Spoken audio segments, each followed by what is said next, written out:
Ladies and gentlemen, good morning. This is our waking up session, so I hope we'll wake you up. Shall we start with the obvious question, which is that there was a time, say 3 years ago, when we thought India really had everything going for it. We defied the Americans when it came to buying oil from Russia, and the Americans didn't seem to mind.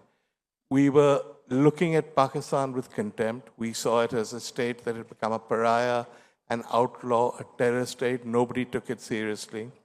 And we thought that because China was the problem for the United States, and we were the obvious bloc that could stand against China, the world needed us.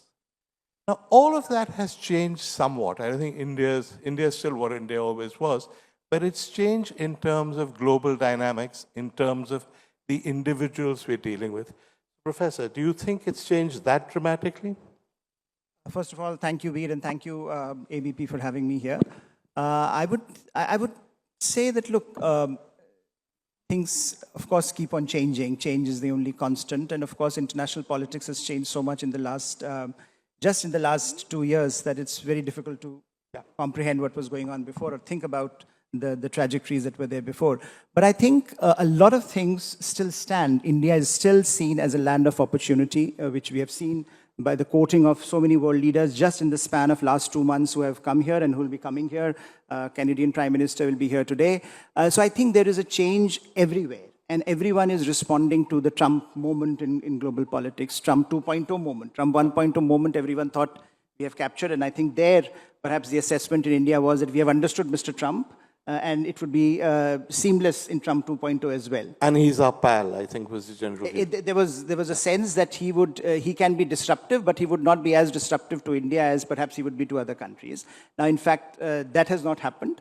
But these are still early days. We have to still navigate the 3 years of Mr. Trump in office. But most of the underlying factors that you talk about, whether it's the China factor, whether it's the Indo-Pacific, whether it is India's economic rise, India's political stability, India's demographic dividend, India's tech leap, I think all of those things still stand. And India seems to be still playing to that advantage with what we have seen so far. And I think what perhaps this crisis has done is to also awaken us to the need for those much needed reforms. Yeah. Now, we talk of a reform express these days, but I think that has also come as a response to something, which is that these reforms are needed because if India has to protect and project its interests, if India has to make sure that its voice is heard, then those reforms that perhaps should have happened much earlier are being done today. And I think that's why you see a lot of activity as far as India's outreach to the world is concerned and world's outreach to India. So I think Mr. Trump is a factor. He will remain a factor. He's as much of a factor as far as Indian policy is concerned as it is for others.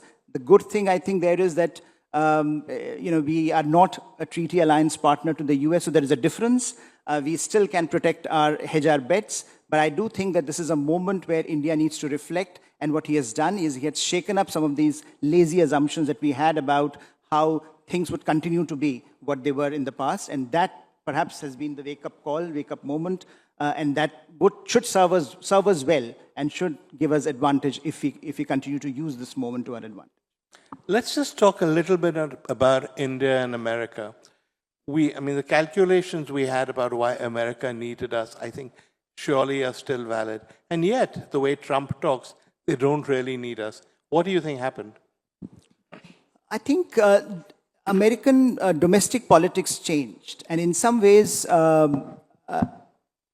there is a shift in domestic politics everywhere. And Trump is a manifestation of something much deeper in America. And some of these tendencies, which we saw, for example, even under Biden administration, they've continued. Such as this idea that, look, we need, that America needs to focus more on its domestic capacity building. So when Mr. Biden came to office, he took a leaf out of Trump 1.2 and he said that, look, my foreign policy is going to be about American middle classes. This is an extraordinary statement for an American president to make in the post-Second World War era, where Americans have always defined their foreign policy in a global context. Right. Here he was saying that, and this was a reflection of the fact that politics was favoring Mr. Trump and his supporters were the voice of a new America. So that new America, I think, is in some ways contrasts with the new India that we talk about. India wants to look out. India wants to engage. India wants to work and see make its partnerships better and more robust. America is pulling back. And this is exactly the opposite of what used to happen in the past. America used to reach out to us and we used to say, no, we are non-aligned. We can't end up in an embrace with you. So I think in that sense, what Indians used to say to the world, that look, our domestic politics is what it is. There is a consensus in India that we don't want to be an alliance partner to anyone. And that still holds, by the way. In a sense, what is happening in America is also a reflection of American domestic politics. Where they are challenging global economic norms, they are challenging globalization, they are challenging how economic interdependencies need to be looked at, and they are challenging their old relationships. I mean, India still is far off, but look at what is happening in Europe. NATO, Japan, Australia, they are trying to figure out what has happened to our treaty alliance partner. So we are in a very different world in that sense. And I think India, because it was in some ways still removed from American mainstream strategic thinking, it still has that strategic space to maneuver. And I think that perhaps is the space that India should continue to hold. So there's a suggestion in what you're saying that yes, of course it's Trump, but it's more than Trump. It's a change in the American mood. So is this here to stay? Are we going to have to recalibrate our attitude to America? I think somewhat we should be there is a need for a recalibration in the sense that if America continues, if the Americans and American body politic continues to be driven by some of these inner drivers that Trump has put on the table, and then I think the relationships and the engagement with America will have to be transactional. And if we use this word in a manner as if the world was not transactional before, but I think what Mr. Trump has done is he has put his cards on the table. So it's a much more transparent transactionalism, and you have to be prepared for it. That this is the way you will have to engage with the US. Every other country is doing it, and India cannot be an exception. So because America still retains this, in some ways we talk of bipolarity, multipolarity, but look what Mr. Trump has done. Single-handedly, he has shaken up every single assumption around the world order. I think the session here is about the new world order, and that argument inheres in Mr. Trump's vision of what the world is. And so, by and large, I think this is a time when a lot of those challenges and a lot of those assumptions will have to be questioned, and India, given India's growing role, will have to take a different response. See, when during the Cold War, we were marginal to global discourse. We were a weaker country. And when you are a weaker country, you take, you have the luxury of taking recourse to things like morality, international law, international institutions, because they are weapons of the weak in international relations. Today, the world and major powers are talking a language, a discourse of interests, and it's very transparently declared. And I think India today is at a place with its rate of growth, with fastest growing major economy, with this idea that we want to be a rule shaper, not a rule taker. I think all those issues mean that India will have to also speak a language which is going to be much upfront about what its interests are and protect them and push for them, because in the context of Cold War and post-Cold War, the dichotomies don't work. There is a difference here, and I think that India needs to acknowledge. I agree, but do you think we've handled Trump right? Do you think some of this could have been avoided if we'd handled Trump differently? I am by and large as an Indian, I think our response to Trump has been very dignified.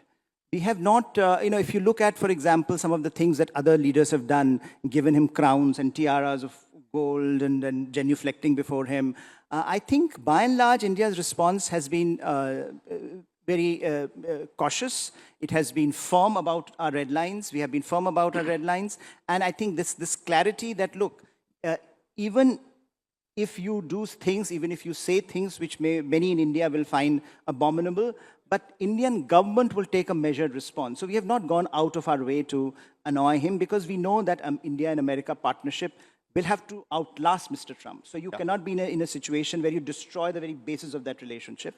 It's a relationship that is unique. It's top down and bottom up at the same time. And I think that relationship, if it has to continue, then a certain degree of restraint on India's side should pay off in the long term.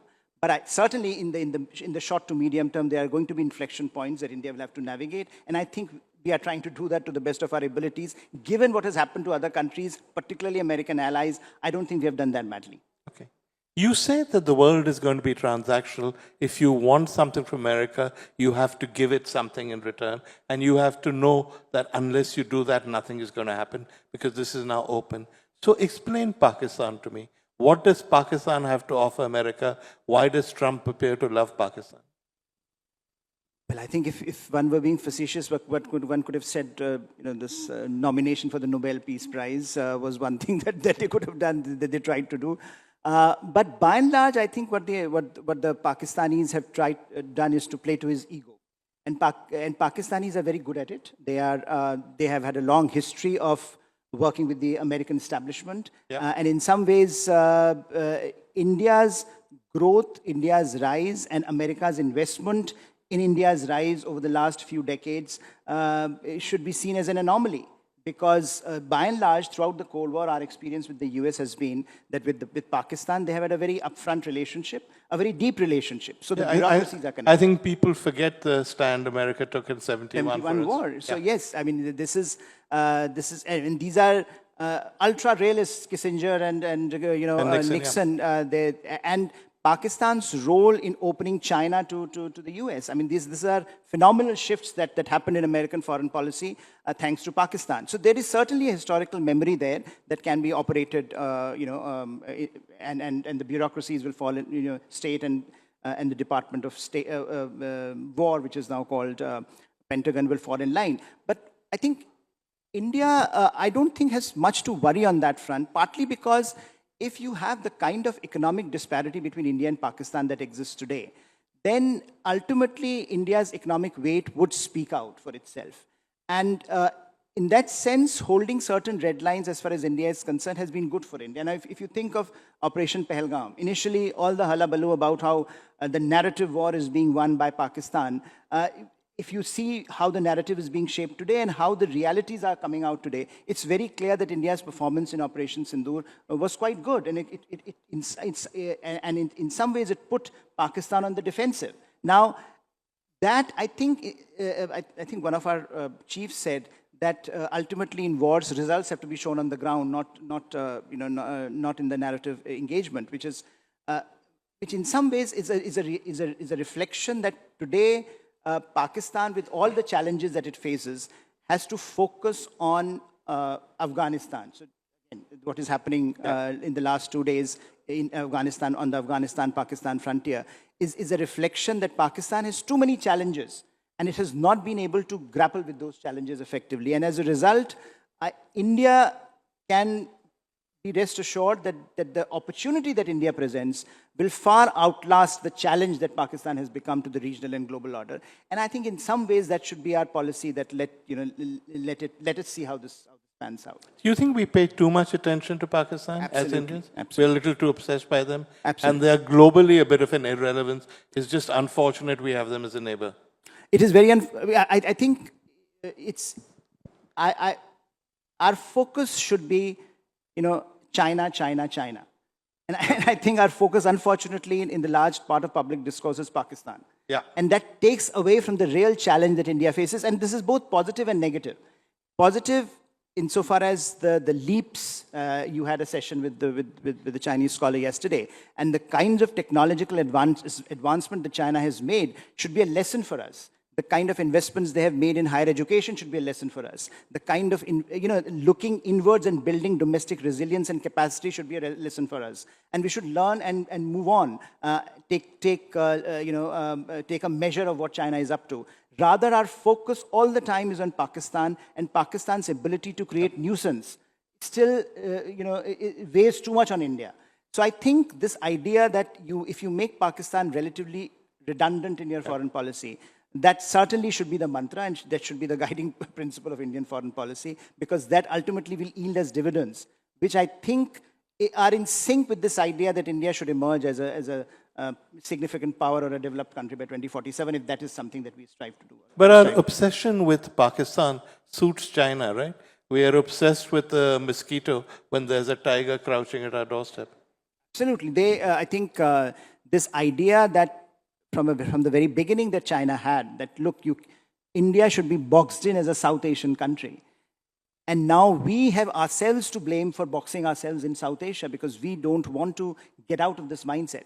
I think things have changed. There is a realization that India now is not simply a South Asian country, but an Indo-Pacific country. That in itself gives a centrality to India in the maritime and the regional discourse, which perhaps a South Asian, Indian Ocean power itself, by itself, would not have done. So I think there is a shift happening. There is a recognition that Chinese capabilities, Chinese growth is a real challenge, which we have to acknowledge and we have to work with in some ways. But certainly, if for China, nothing suits it more than India getting bogged down in this India-Pakistan binary. And therefore, I think the damage that Mr. Trump has done is to bring Pakistan back in the discourse. And in some ways, not fully, but in some ways, bringing the India-Pakistan hyphenation back, which may or may not last, but this damage from India's perspective has been somewhat extraordinary. Let's talk enough time on Pakistan. Let's talk about China. You're dealing with a country that is economically much stronger than you, technologically more advanced than you are. How do you cope? What do you do? I think that one is that, look, there is no alternative to building domestic capacity and domestic resilience. Internal capacity building, internal reforms, internal, whether it's military, diplomatic, human resource, or capability, that we really cannot outsource to anyone, and that should be the number one priority. Even as we try to leverage China, for example, because China is a big economic power, it is your neighbor, it is one of our largest trading partners. So in some ways, we have to leverage that. We have to ensure that China India continues to be invested in Chinese growth story, and vice versa. But I think there are certain critical sectors where India needs internal resilience. Okay. And those cannot be outsourced to Chinese, and we can't be over-dependent on China. It came to us much late, this realization. When COVID happened, for example, the whole pharmaceutical industry was seen as dependent on Chinese APIs. So I think that problem certainly still exists. But the other, I think, aspect is that we need to be more upfront about the kind of partnerships we need. Because give me an example. I think US is a good example. The West is a good example. And I think this India-EU partnership, which it took us 2 decades to finalize the trade deal. Now, of course, there are good reasons why it happened, when it happened. But in a sense, the partnership with the West is going to be pivotal in building domestic capacity in the country. But because there is also Cold War hangover in India, where anything to do with West is seen as bad. So, during the Cold War, non-alignment was largely negative, that we will not partner with the West. Today, I think, in some ways, when we say multi-alignment, for example, this is a more upfront acknowledgement that without partnerships, we cannot build domestic capacities and domestic resilience. And therefore, whether it is a partnership with the EU or whether it is a partnership with Russia on critical sectors like energy and defense, those partnerships will have to be will have to be created and curated and nurtured. But I think ultimately there should be an acknowledgement that those partnerships will remain key to building those capacities that we need to confront or take on China with. After all, China did exactly the same. If you go back to Chinese history, Cold War history, what did China do? It was a partner of the Soviet Union. It conveniently moved, we were talking about Nixon and Kissinger, conveniently moved to the US. And then now America blames China for buying technologies, stealing technologies, IP protection, etc. I think in some ways being nimble is perhaps very underrated.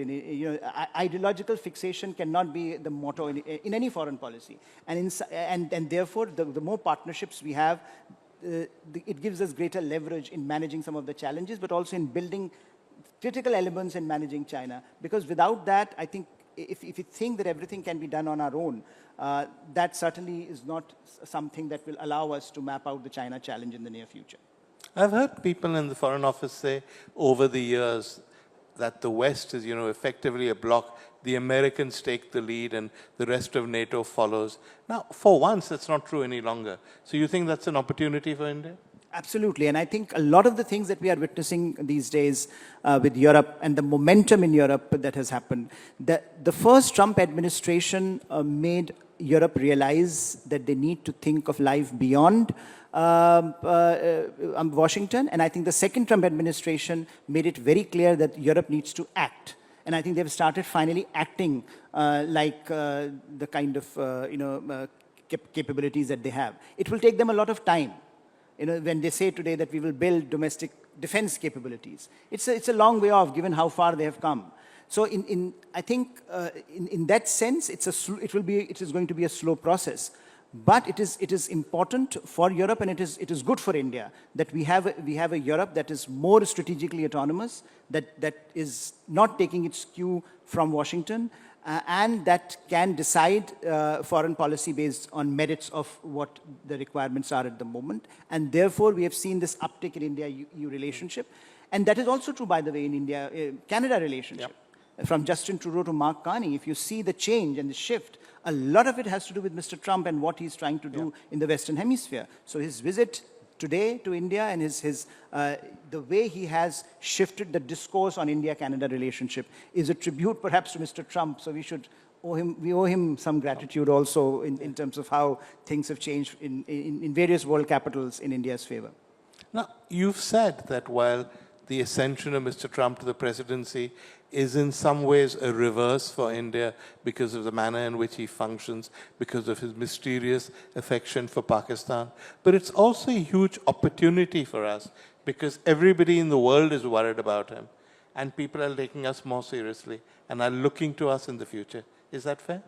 I think so. I think, sometimes we underestimate ourselves and we think that, look, because our relationship with the US is going through a particular phase. There is Pakistan, there is trade, there is all kinds of statements coming out, there is the issue of immigration. We don't have any cards to play. But I think this is a moment for India. If we are upfront about what we want from the world, I think the world is willing to reciprocate because everyone is in the same boat. Everyone is recalibrating. Everyone is looking at a Washington that is more inward-looking, that is not there as a security provider, as an economic guarantor that it used to be. So in some ways, it provides an opportunity. And in some cases, for example, in the Indo-Pacific or in Europe, you see a number of partnerships developing which were inconceivable a few years back. So Give me an example. So I think in the context of Indo-Pacific, if you see India, Australia, Japan, Korea, all these countries where India was present, but India was not looking at these relationships strategically.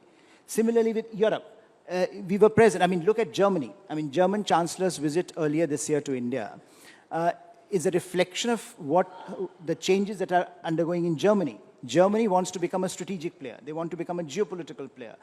They had given all that up after Second World War for good reasons. Now that they are waking up to their strategic potential, it also gives India an opportunity to recalibrate, to work with Germany, for example, on their immense defense capabilities. The labor mobility pact that India is signing allows us to look beyond the US. Most of our youth, most of our middle classes in India used to look at America as the final frontier. Today, the world is opening up and they are embracing India from Japan to Europe to Germany to Canada. Labor mobility is a big deal. Yeah. And I think in that sense, the texture of our strategic partnerships is changing from economics and trade to also labor and tech.